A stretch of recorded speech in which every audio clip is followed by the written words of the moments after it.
The Night Revels of Xi-Zai stands as the epitome of the ancient Chinese characterization of figure painting, which admonishes and illustrates the rise and fall, resonating through 1,000 years of solitude. In the Chinese tradition of recording and reading history, there is a saying, "Left to pictures, right to history," signifying that recording history through art is both the origin and tradition of painting.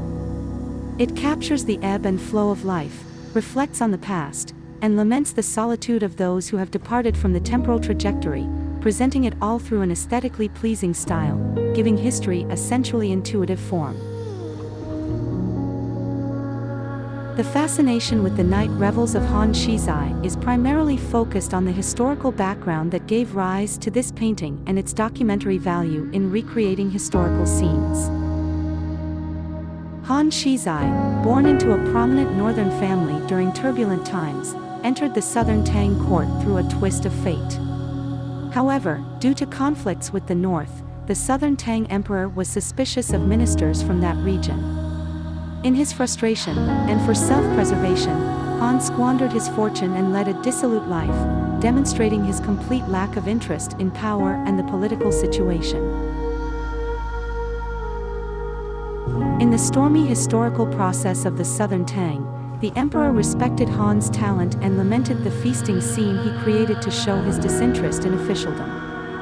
The Night Revels of Xi-Zai was painted by two artists, who, on the emperor's command, attended Han's banquet at his residence and quietly observed before painting.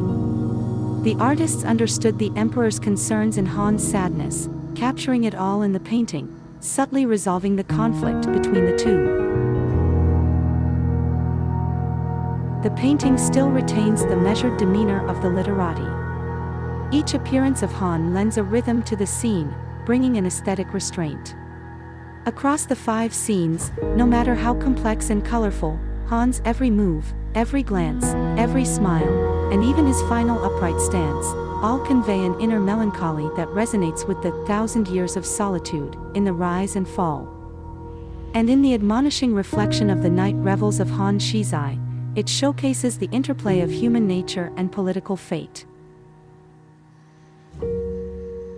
For ease of layout and viewing, the Night Revels of Xi-Zai is divided into 5 sections, with screens that serve as visual dividers, acting as bridges connecting each narrative. As the scroll slowly unfolds, it expands the viewer's spatial horizon. The fine brush coloring, with its rounded tones, embraces the brushstrokes, creating boundaries of appropriate intensity. The transitions are clear but not abrupt, offering a visual comfort zone that renders a delicate color language, highlighting the emotions and even unique personalities presented by the characters according to their status. Within these contrasting relationships, an intrinsic spiritual tension guides them into their roles, displaying to the eager viewer their indifference to power and their indulgence in sensory pleasures. Every detail immersed in joy serves to complement the elegance of an era. Elements such as dress codes, ceremonial vessels, lamps, curtains, and musical instruments all attest to the aesthetic tastes of the time, providing corroborative material for understanding the era's cultural sensibilities. The first stage of the Night Revels of Xi-Zai illustrates sound and emotions. The night banquet commences with the guests listening to a solo pipa performance. In the painting, 2 framed beds are depicted, along with a single screen, both adorned with images of pine and rock, rendered with varying shades and textures, exuding an ancient and majestic elegance. On the tables, there are wine vessels, fruit platters, pastries, porcelain, and more, all meticulously detailed. Particularly eye-catching are the 2 Huttian kiln Celadone wine warmers, not only for their jade-like glaze but also for the rich historical information they encapsulate, evoking thoughts of the era. As the curtains are drawn, artistic elegance gradually unfolds. A female musician sits gracefully before the screen, clad in a green robe, white skirt, and high bun, plucking the curved neck pipa, a symbol of beauty itself. Xi-Zai is wearing a tall hat sitting at the predominant seat, Depicted above a figure in red is the top scholar named Lang Kan, while others standing in the scene are musicians or high-ranking officials at court. In the second stage of the night revels of Han Xi-Zai, Han plays the drum, accompanying dancers performing the Luyao dance, a dance popular during the Tang Dynasty. With expansive sleeves and a gentle rhythm, it embodies the poetic lines. Graceful movements never end. Intricate poses wind towards their close. Lotuses dip and break through waves. Snow flurries whirl in chaotic wind. Earrings dangle with fleeting glances. Long skirts seem to ascend the heavens. Only sorrow is elusive to grasp. It flies away, chasing the startled geese. Another figure in the painting, a monk, stands concealed in the shadows, his eyes cast down, blocking out the surrounding clamor. His solemn presence adds a somber tone to the banquet, balancing the scene's opulence. Transitioning from the first to the second section, from listening to music to watching the dance, from auditory to visual perspectives, the artist meticulously guides the viewer.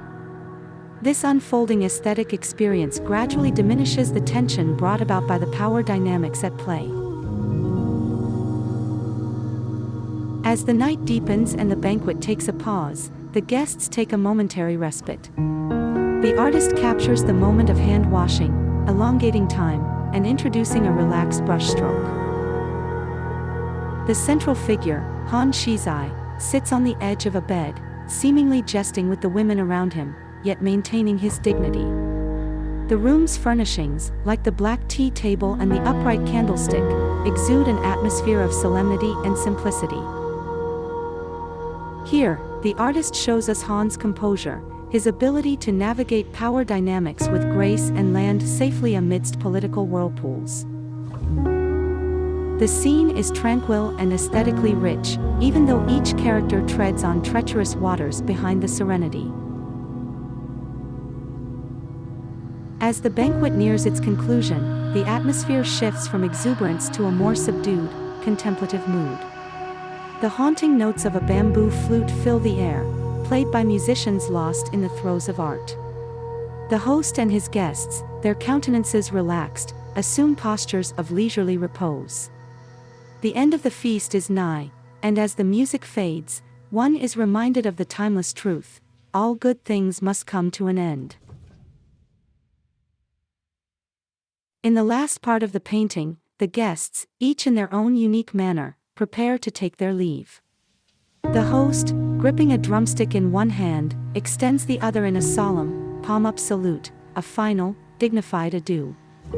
Amidst the scattering clusters of departing guests, he stands alone yet unyielding, embodying the quintessence of scholarly grace. In the grand tapestry of the night revels of Han Xi-Zai, the canvas is graced by a total of 46 figures, some appearing more than once. From the opening act to the final curtain, Han remains steadfast, his head adorned with a tall, black hat. This incongruous accessory, at odds with the evening's festivities, serves as a symbol of his indomitable spirit. The artist's meticulous attention to detail. Evident in everything, from the host's neatly groomed beard, to the intricate folds of garments, the artful coiffures, and the sumptuous drapery of bed curtains, serves to underscore the overarching mood. Each nuance, whether tinged with joy or sorrow, is rendered in a form of beauty that, along with Han Xi-Zai, scripts a narrative of destiny.